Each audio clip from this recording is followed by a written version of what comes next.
నేను ఒక fundamental question అడుగుతాను. మీరు సైకియాట్రీ, సైకాలజీలో చాలా ఇంట్రెస్ట్ చూపిస్తారు. యూఆర్ సైకాలజిస్ట్ కాబట్టి అసలు చెప్పాల్సిన అవసరం ఏంటి, చూపించాల్సిన అవసరం ఏంటి? వీళ్ళు విసిగిస్తే ఆయన పని చేశాడు. నేను ఫస్ట్ ఏం చెప్పాను, వీళ్ళందరూ వెళ్ళిపోయి ఆయన మీద పడిపోయి స్వామి మాకు ఇది చేయి మాకు అది చేయి అని ఆయన వెనకబడుతుంటే అప్పుడు ఆయనకి విసుగు వచ్చిందో మరి ఏమైందో. అప్పటిదాకా బాగానే ఉన్నాడు. ఒక్కసారి వెళ్ళి ఆ యాక్టివిటీ స్టార్ట్ చేసి చూడండి, అప్పటిదాకా పక్కన ఉన్నవాళ్ళు వెనక ఉన్నవాళ్ళు దగ్గరికి వెళ్ళి కాళ్ళు పట్టుకోవడానికి ట్రై చేసిన వాళ్ళు ఎందుకంత ఒకసారి అఫెండ్ అయ్యారు చెప్పండి. ఎవరు దగ్గరికి వెళ్ళడానికి కూడా ధైర్యం చేయలేదు. అదే అదే అదే అదే స్వామి అంటే ఎవరైతే నాగసాధు ఉన్నాడో పెన్నీస్కి తాడు కట్టి అక్కడ ఉన్నటువంటి వెహికల్ని లాగుతున్నాడు. దాదటే అంటే ఇవన్నీ మనము చూడండి, ఒక నాగసాధువులు వాళ్ళు అనేవాళ్ళని మనం ఒకటే యాంగిల్లో లేదా ఒక నార్మల్ సైకాలజిస్ట్గా వెళ్ళి మనం అనాలిసిస్ చేస్తే సైకాలజీలో ఉన్నటువంటి కాన్షియస్ అన్కాన్షియస్ థియరీకి సంబంధించింది అదర్ ఫ్యాక్టర్స్ జనరల్ ఫ్యాక్టర్స్ని మనం బేస్ చేసుకుని అనాలిసిస్ చేస్తే వాళ్ళ దగ్గర నుంచి మనం సంపూర్ణమైనటువంటి సమాచారం మనం తీసుకోవాలి. నేను మీ అనాలిసిస్ని మీ ఎక్స్పీరియన్స్ని గౌరవిస్తూనే చాలామంది ఈ పెద్ద పెద్ద ఈ ఉంటాయి దబ్బనాల్లా ఉంటాయి, నాలికలో పొడుచుకుని నాలికతో లాగుతూ ఇంకెక్కడో శరీరంలో పొడుచుకుని కారు లాగుతూ మీకు అఘోరాలు హిమాలయ దాకా వెళ్ళక్కర్లేదు. ఇక్కడ మనకి డౌన్ సౌత్ వెళ్ళారంటే అదొక జనరల్ ప్రాక్టీస్. అండ్ దాన్ని ఒక ఈ ఉత్సవాల్లో భాగంగా ఒక పూనకం లాగా వచ్చి ఒక స్థితిలో చేస్తారు. అంటే I'm saying that is that the measure of spiritual evolution? Spirituality is completely different from this physical sadhana, the physical kind of attaining and experiencing the pain. For me, spirituality starts from the materialism, madam. మీరు లైఫ్లో కర్మలను ఆచరించే ప్రాసెస్లో మీరు డబ్బు సంపాదిస్తారు, పేరు సంపాదిస్తారు, ఒక హోదా సంపాదిస్తారు, అధికారం సంపాదిస్తారు. స్పిరిచువాలిటీ ఎప్పుడు వస్తుంది అంటే అవన్నిటి మీద మీకు అన్వాంటెడ్ క్యూరియాసిటీ, అన్వాంటెడ్ అటాచ్మెంట్ ఉన్నప్పుడు right you will become a complete materialistic. Though what kind of attire you have, what kind of the religion you belong to. మీరు ఎప్పుడైతే ఆ మోహం మీరు రోజు దాని మధ్యలో ఉంటే మోహం లేకపోయినా that is what is the sadhana, that is the spiritual sadhana. When you are ready to give up everything then that is almost the attaining the mukti, the edge of mukti. ఇక్కడ మీరు ఆయన బేసికలీ ఆయన శరీరానికి అంత హింస పెడుతూ ఏది పట్టించుకోకుండా అంత ఒక స్ట్రెంగ్త్తో ఉండడం అన్నది ఒక సాధనకి పరాకాష్ఠగా మీరు భావిస్తున్నారు. బహుశా దానికి ఒక కోహెరెంట్ బిహేవియర్ ప్యాటర్న్ అంటూ మీరు పెట్టుకుని మీరు విశ్లేషించుకుంటే ఓహో శరీరాన్ని హింస పెట్టుకుంటాం ద్వారా నాకు శరీరం నథింగ్ తుచ్చమైనది, నేను ఆ స్థితిలో ఉన్నానని ఒక మెసేజ్ ఇస్తున్నారని అంటున్నారు. అటువంటి చర్యలే అనేక ఇతర సందర్భాల్లో చూస్తుంటారు. కొరడా పెట్టి కొట్టుకుంటారు, తక్కువ తగులుతుందండి దెబ్బ. సో దాన్ని వీళ్ళు మామూలుగానే ఉంటారు, మళ్ళీ వీళ్ళకి ఏదో కావాలని ఆశిస్తారు, అది చూసి 10 మంది కొంచెం డబ్బులు ఇవ్వాలని ఆశిస్తారు. సో డెఫినెట్లీ మీ అఘోరాలతో మీ ప్రయాణాన్ని గౌరవిస్తూ మీరు ఎలా అర్థం చేసుకున్నారు వాటిని అని అనుకుంటున్నాను. నేను మీకు ఫస్ట్ ఫండమెంటల్గా చెప్పింది ఏంటంటే మనం ఇక్కడ తెలంగాణ అఘోరిని చూస్తున్నాం కాబట్టి ఈ అఘోరిని మనం ఎప్పుడైతే జనరల్గా ఇప్పటి వరకు మనం స్పెషల్గా ఈ అఘోరిలో అఘోరాకు సంబంధించి కానీ అఘోరిలకు సంబంధించినటువంటి ఒక ప్రత్యేకత ఏమైనా ఒక గుర్తింపు ఉందంటే ఒంటి మీద పూసుకున్నటువంటి విభూది, అది ఏంటో తెలీదు, నగ్నంగా ఉండడం, ఈ రెండు తప్ప మిగతా ఏ కోణంలో అఘోర సాధన చేస్తున్నటువంటి ఒక వ్యక్తిగా నేనైతే అసలు ఒక్క లక్షణం కూడా చూడలేదు. సో నేను చూసిన వాళ్ళు ఎలా ఉన్నారు అంటే ఇట్లా ఉన్నారు. కొంతమంది అయితే ఎంత వాయిలెంట్గా అంటే మీరు దగ్గరికి వెళ్తే కూడా వాళ్ళని చూడలేరు, అంత అగ్రెసివ్గా అంటే వాళ్ళ కళ్ళల్లో మీకు కనిపిస్తుంది, వాళ్ళు చూసే చూపులో. రెండోది వాళ్ళు పచ్చి బూతులు తిడతారు మీరు ఎక్కువ విసిగిస్తే. మనం ఏమనుకుంటామంటే వీళ్ళు ఒక తపస్సు, ఒక ధ్యానంలో ఉంటారు. మేబీ వాళ్ళు ఆ టైంలో ఏ గాంజా మూడ్లో ఉన్నారో, ఎటువంటి డిటాచ్మెంట్ స్టేట్లో ఉన్నారో తెలియదు. మనం వెళ్ళినప్పుడు ఇరిటేట్ చేస్తే మేబీ ఈ పబ్లిక్ని అవాయిడ్ చేయడం కోసం ఆయన యాక్టివిటీ చేసి ఉంటాడని నేను అనుకున్నాను. లేదు, మీరు తప్పకుండా మీరు బహుశా మీకు అది స్ఫురించి కరెక్ట్ అయ్యుండొచ్చు కూడా, తెలియదు మనకి. కానీ మామూలుగా కూడా చాలా అత్యంత ఎవల్యూషన్ దాటిపోయి ఒక సమాధి స్థితిలో ఉండే వ్యక్తులు మహాపురుషులు ఎవరైతే ఉంటారో వాళ్ళ పుస్తకాలు చరిత్రలు చదివినా కూడా ఎక్కడో వాళ్ళకి సమాజంలో ఇముడని స్పెక్ట్రమ్ అవుట్ సైడ్ ఉండే బిహేవియర్ ప్యాటర్న్స్ చెప్తారు. తిడతారు, చేతిలో ఏది ఉంటే అది విసిరేస్తారు, కొట్టేస్తారు. అవధూతల గురించి కూడా మనం చాలా గ్రేట్ మాస్టర్స్ గురించి చదివినప్పుడు చెప్తారు. అది మరి అంటాం కదా మామూలుగా కామ క్రోధ లోభ మోహ మద మాత్సర్యాలని జయించడమే ఈ జీవితం యొక్క పర్పస్ అని మనకు చెప్పబడింది. అక్కడికి వెళ్ళిపోయి ఒక జోన్లోకి వెళ్ళిపోయిన వాళ్ళని ఆశ్రయించి మనం వెళ్ళి నన్ను రక్షించండి అని కానీ లేకపోతే నన్ను ఈ సమస్యని తీసేయండి అని అడగడంలో ఆ ఆంతర్యం ఏంటి, how do you fixate on somebody like that and how do you process this whole thing?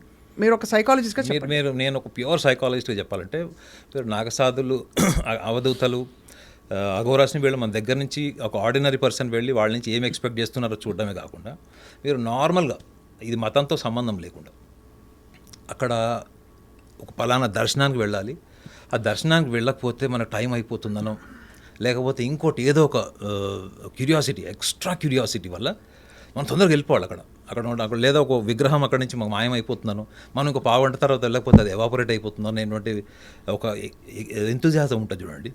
ఇప్పుడు మీరు చెప్పిన దాంట్లో యాంగ్జైటీ ఇష్యూ ఉంటుంది మేడం. ఇప్పుడు మీరు ఏదైతే క్వశ్చన్ రైజ్ చేశారో ఈ దర్శనాలకు వెళ్ళేవాళ్ళు, ధార్మిక పరమైనటువంటి ఆ క్రియాకర్మలు చేసేవాళ్ళు, ఆచరణ చేసేవాళ్ళు ఏ మతం వాళ్ళైనా, ఇది ఒక్క మతానికి సంబంధం లేదు, ఆ గ్రూప్ వేరంటారు. మొత్తం వీళ్ళందరూ కూడా యాంగ్జైటీ డిజార్డర్ అని నేను the massive anxiety and emotionally unstable personalities మాత్రమే వీళ్ళకి యాంగ్జైటీ. ఎందుకంటే మీరు చెప్పండి మేడం, అక్కడ ఏది ఉంది, అక్కడ విగ్రహం అక్కడే ఉంటుంది, వేల సంవత్సరాల నుంచి విగ్రహం అక్కడే ఉంది, నువ్వు ఎందుకు తోసుకుంటూ పోవడం? ఆంధ్రాలో మీరు గుర్తుండి ఉంటుంది, ఒక 8-9 ఇయర్స్ కింద కుంభమేళనో ఏదో జరిగింది, కుంభమేళనో సంథింగ్ ఏదో ఒక మేళ జరిగింది అక్కడ. ఒక్కసారి గేట్స్ ఓపెన్ చేయగానే చాలామంది వెళ్ళారు, కొంతమంది చనిపోయారు తొక్కిసలాటలు. వీళ్ళు వెళ్ళిన మోటివ్కి అక్కడ జరిగినటువంటి ఒక ఇన్సిడెంట్కి మధ్యలో ఏముంది madam? Unwanted anxiety, unwanted curiosity that something will happen. Cinema థియేటర్లో ఒక్కసారి మీరు గేట్ ఓపెన్ చేస్తే ఫస్ట్ రోలో మనం నుంచి టికెట్లు తొందరగా వచ్చేస్తే ఆ తర్వాత కాఫీ తాగొచ్చు, బేకరీలో కూర్చోవచ్చు అనుకునే వాళ్ళ ఆలోచనకి వీళ్ళకి తేడా ఏమని చెప్పండి. నేను మీరు సైకాలజిస్ట్గా అడిగారు కాబట్టి చెప్తున్నాను. సైకాలజిస్ట్ ఏం చూసారంటే ఎందుకురా అంత యాంగ్జైటీ, ఎందుకు అంత తొందర నీకు, ఎమోషనల్లీ అన్స్టేబుల్ అని ఎందుకు చెప్పానంటే వీళ్ళు రిచువల్స్ని కూడా, మీరు రిచువల్స్ని చూడండి లేదా ఈవెన్ మతం మారే వాళ్ళని కూడా చూడండి, వాళ్ళకి అన్స్టెబిలిటీ ఉంటుంది, ఎమోషనల్ అన్స్టెబిలిటీ. ఒక మతం గురించి ఇంకో మతంకు గొప్ప చెప్పుకోవడం, ఈ మా మతంలో ఇంతమంది చేరారు, మా మతానికి వస్తున్నారు వీళ్ళని గొప్పగా చెప్పుకునే వాళ్ళకి కూడా బుద్ధి జ్ఞానం ఏముండదంటే వీడు ఈ మతంలో ఉన్నాడంటే వాడు ఏరే మతం నుంచి వచ్చినాడు, వేరే ఇంకో మతం పోడండి వాడు. మీరు అన్నది రైటే, బట్ ఐఎమ్ సేయింగ్ ఈ అవధూతల అండ్ మరియు అఘోరాల అవుట్ ఆఫ్ స్పెక్ట్రమ్ బిహేవియర్ని మీరు ఎలా అర్థం చేసుకుంటున్నారు? Only these people, how do you see their behaviour? Because మామూలు స్పెక్ట్రంలో వాళ్ళు యాంగ్జైటీ ఉందని వాళ్ళు ఒప్పుకుంటున్నారు. You think that these agoras are different from, and I am not saying, and I am categorizing everyone. You think that this so-called people minus degree లో ఉండేవాళ్ళు, ఒక risk జోన్లో ఉండేవాళ్ళు, కొండల్లో ఎక్కడెక్కడ ఉండేవాళ్ళు, లైఫ్లో ఎక్కడ కూడా వాళ్ళకి భద్రత లేనట్టు, వాళ్ళకి పర్సనాలిటీ లేదని మీరు అనుకుంటున్నారా? పర్సనాలిటీ లేదని కాదు, వాళ్ళ పర్సనాలిటీ ఏమిటని మిమ్మల్ని అడుగుతున్నాను. నేను అదే చెప్తున్నాను మేడం, దట్స్ వాట్ నేను అదే పాయింట్కి వస్తున్నాను. నా పాయింట్ ఏంటంటే నేను అబ్జర్వ్ చేసిన వాళ్ళు చూశాను కదా, నేను మాట్లాడినప్పుడు నేను చెప్పిన ఎవరు నమ్మట్లేదు, కానీ నేను మాట్లాడినప్పుడు వాళ్ళు ఫస్ట్ మనం స్టార్టింగ్ స్టేజ్లో ఏముంటుందంటే వాళ్ళు కంప్లీట్గా మన కంట్రోల్లో తీసేసుకుంటారు మేడం.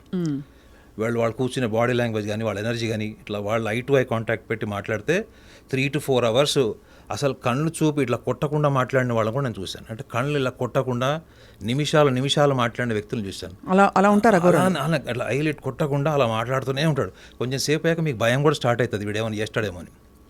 సో నేను చూసింది ఏంటంటే మీరు మాట్లాడిన తర్వాత మీరు వాళ్ళని ఎలా డ్రైవ్ చేయగలుగుతారు, లేదా మీరు you be driven, either you are driven or else you are trying to drive them, and you feel that phenomenon whether you are driven or you are driving is a metaphysical element. Yes. It is nothing conscious. Yes. ante antaru. Yes. It's an unconscious or a metaphysical element. నేను psychologist కాబట్టి సైకాలజిస్ట్గా ఒక ordinary person తేడా ఉంటుందంటే మా observation sense strong ఉంటుంది madam. మేము observations అంటే ఒక పక్కన నీళ్ళలో దిగినట్టుంటుంది, తడి అంటకుండా ఉన్నట్టుంటుంది. అంటే మీరు మాట్లాడుతున్నప్పుడు వాళ్ళు క్యారీ అవుతున్నారా, మేము క్యారీ అవుతున్నామా అన్న అబ్జర్వేషన్ సెన్స్ మాకు స్ట్రాంగ్ ఉంటుంది. వాళ్ళ పర్సెప్షన్ ఏముంటుందంటే వీళ్ళందరూ కూడా ఈ ఆబ్జెక్టివ్ వరల్డ్లో పేరు, డబ్బు లేదా పదవులు, ఈ బ్యాచ్ వాళ్ళే వస్తారు వాళ్ళ దగ్గరికి, ఎందుకంటే వాళ్ళ కోరికలతోనే వస్తారని. మీరు ఒక టైం మాట్లాడిన తర్వాత మీరు ఏ కోరిక లేదు, మీరు శూన్యంలాగా మీరు కనపడ్డారనుకోండి, అప్పుడు వాళ్ళ నుంచి రియాక్షన్ మీరు చూడొచ్చు. అది 2 గంటలు పట్టచ్చు, 6 గంటలు కూడా పట్టచ్చు, మీ ఓపిక ఉండాలి. సో నేను చూసింది ఏంటంటే వాళ్ళ అన్కాన్షియస్ మైండ్లో కూడా they have some emotions, they have some feelings, but వాళ్ళ అల్టిమేట్ గోల్ ఏమనుకుంటారంటే మనము ఒక ఎనర్జీని ఈ సృష్టిలోకి అంటే మనం స్ప్రెడ్ చేస్తే వాళ్ళు అనుకుంటారు మేడం ఈ ధర్మాన్ని కాపాడాలనో లేకపోతే వాళ్ళకి ముక్తి రావాలనో లేకపోతే ఈ దేశంలో జరుగుతున్నాయి, సపోజ్ ఈ దేశం ఏమైనా చాలా కరువు కాటకాల్లో ఉంది, దేశానికి ఏదైనా ప్రమాదం ఉంది, ధర్మపరమైన ప్రమాదం ఉంది, అటాచ్మెంట్స్ ఉన్నాయంటారు. వాళ్ళు ఏమనుకుంటారంటే వాళ్ళ ఎనర్జీని మనం గాలిలోకి పొగ వదులుతాం చూడండి, అట్లా ఎనర్జీని వాళ్ళు స్ప్రెడ్ చేసి ఈ ధర్మాన్ని మనం కాపాడుతున్నాము అక్కడ నుంచి అని, శిఖరం నుంచి అని వాళ్ళు ఒక నమ్మకంతో ఉంటారు మేడం. నేను ఆ ఎమోషన్స్ అని వాళ్ళు చూశాను. అది పర్ఫెక్ట్. మీరు చాలా అనుభవంతో చెప్తున్నారు నాగనాథ్ గారు. మరి మీరే చెప్పారు కదా, అంటే వాళ్ళకి ధర్మంతో ఏదో ఒక ఇలా జరిగినప్పుడు they get emotional, They will definitely react. అది బయటికి ఒకలా ఎలా వస్తుందో చెప్పలేమని. ఇప్పుడు మొన్న అఘోరి తిరుగుతున్నప్పుడు ఆవిడ ఎమోషన్స్ కూడా రకరకాలుగా ప్రకటితమయ్యాయి. ఆత్మార్పణ చేసుకుంటానంది, ఏడ్చారు, మళ్ళీ ఇంకోటని. ఈవిడ అసలు అఘోరియే కాదు, అఘోరా కాదు అని చెప్పి మీరు అన్నారు. దానికి అదే కంటిన్యూ అవుతుందా మీ అనాలిసిస్? ఇప్పటికే అవుతుంది మేడం. ఎందుకంటే మనం రీడ్ చేసేది అన్కాన్షియస్ మేడం. మీకు అన్కాన్షియస్ మైండ్ అంటే మీకు ఐడియా ఉండే ఉంటుంది.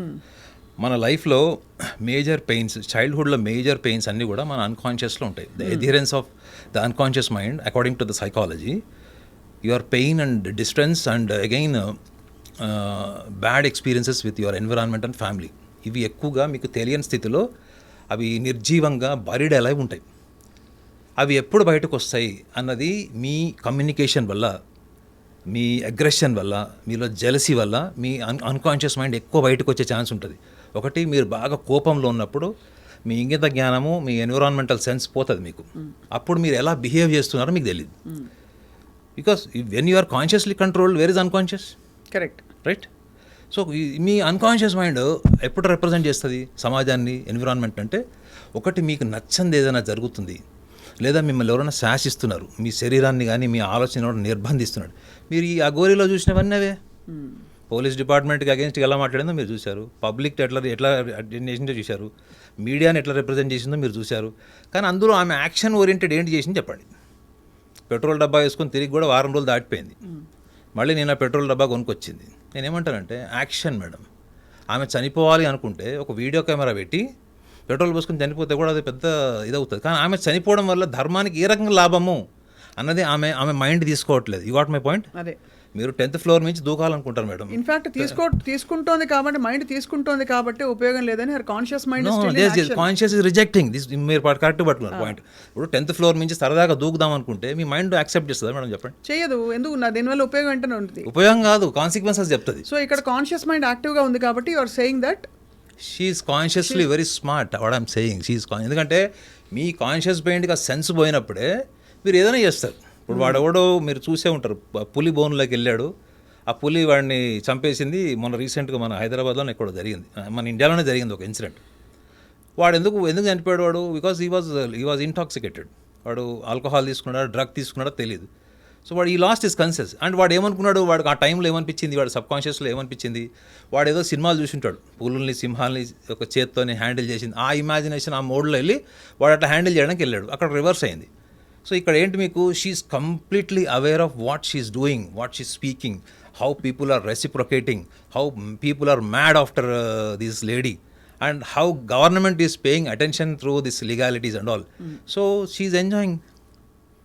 ఆమె ఎంజాయ్మెంట్కి రీజన్ ఏంటి అంటే అది ఆమె ఓన్ నేచర్, అది పర్సనాలిటీ, ఆమెది. That is her personality. So ఆ పర్సనాలిటీకి అండ్ ఆ నేచర్కి ఒక కాన్షియస్నెస్ ఉందంటారు. She's aware. అవేర్నెస్ దాన్నే స్మార్ట్నెస్ అంటారు కదా. దాన్నే స్మార్ట్నెస్ అంటాను. ఈ కార్ మేరే పాస్ 3 గాడియా హై అని ఒక రీల్ చూసాం, ఇది ఒకటి ఉంది, అది మేడం లామినేటెడ్. మీ కార్ మీద మీ ఫోటో లామినేషన్ ఉందా చెప్పండి? ఎంత క్రియేటివ్ థింకింగ్ కావాలి దానికి చెప్పండి. డబ్బులు కావాలా లేదా? మరి ఇప్పుడు చాలామంది ఏమంటారు, ఎవరిచ్చుంటారు డబ్బులు అంటే ఇలాంటి కార్యక్రమాలకి? మేడం ట్రాన్స్జెండర్, మీరు ఒక్కసారి ఢిల్లీ ట్రైన్ ఎక్కండి, హైదరాబాద్ టు ఢిల్లీ ట్రైన్ ఎక్కండి, మీకు ఎవరు డబ్బులు ఇచ్చింటారో నేను చెప్తే కూడా ట్రాన్స్జెండర్స్ మళ్ళీ హర్ట్ అవుతారు. హైదరాబాద్ టు ఢిల్లీ మీరు ట్రైన్ ఎక్కండి, మీకు తెలుస్తుంది. ట్రాన్స్జెండర్స్ అందరిని అనట్లేదు, ఐఎమ్ హానెస్ట్లీ సెయింగ్. ఒక ట్రాన్స్జెండర్ డబ్బు సంపాదించాలనుకుంటే మీకు బాంబే కల్చర్ తెలుసా? మీకు బాంబేలో కల్చర్ ఉంది తెలుసా మీకు? 31st డిసెంబర్ రోజు అక్కడ బిజినెస్ పీపుల్ అంతా ఎవరిని హైర్ చేసుకుంటారు రాత్రిపూట?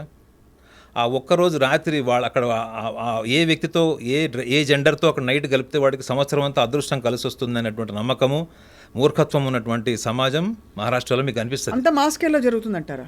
మేడం మీరు బాంబేలో ఉంటే మీకు తెలుస్తుంది.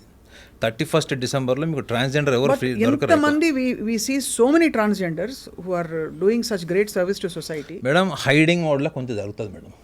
అంటే తెలియకుండా కొంత జరుగుతుంది. నేను మహారాష్ట్రలో చెంబూర్లో ఉన్నాం మేడం, ఆల్మోస్ట్ 9 months ఉన్నాం. చెంబూర్ అంటే మీకు తెలిసే ఉండి ఉంటుంది, ఈ అంత మాఫియా వీళ్ళు ఉంటారు చూడండి, చోటా రాజన్ వాళ్ళందరూ, చోటా రాజన్ వీళ్ళందరూ అక్కడ చెంబూరే మీకు మెయిన్ మాఫియా అంతా చెంబూరులోనే ఉంటుంది. సో అక్కడ వాళ్ళు డ్యాన్స్ బార్లు, పబ్లు ఇవన్నీ కామన్ ఉంటుంది అక్కడ కల్చర్. అక్కడ చాలామంది బిజినెస్ పీపుల్, అంటే మనకు తెలిసిన బిజినెస్ పీపుల్ కూడా 31st December రోజు నన్ను కలవకు, ఆ రోజు నేను ఎవరిని కలవనని చెప్తారు. ఎందుకు అంటే అక్కడ చెప్పారనమాట, వాళ్ళు ఒక ట్రాన్స్జెండర్ని ఆ రోజు నైట్ హైర్ చేసుకుంటారు. వాళ్ళు ఎందుకు చేసుకుంటారు, కాళ్ళు పట్టుకుంటారా, పూజ చేస్తారా, వాళ్ళు మనకు తెలియదు.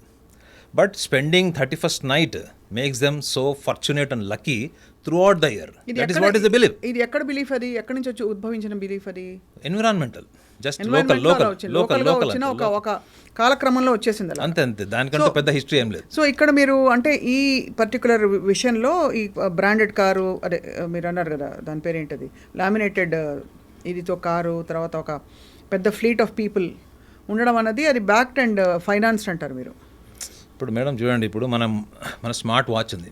స్మార్ట్ వాచ్లో మనము స్క్రీన్ సేవర్ మనం వన్ మీద పెట్టుకుంటాము, లేదా మనకు నచ్చిన దేవుడిదో లేకపోతే మనం నచ్చిన వాడిదో పెట్టుకుంటాం.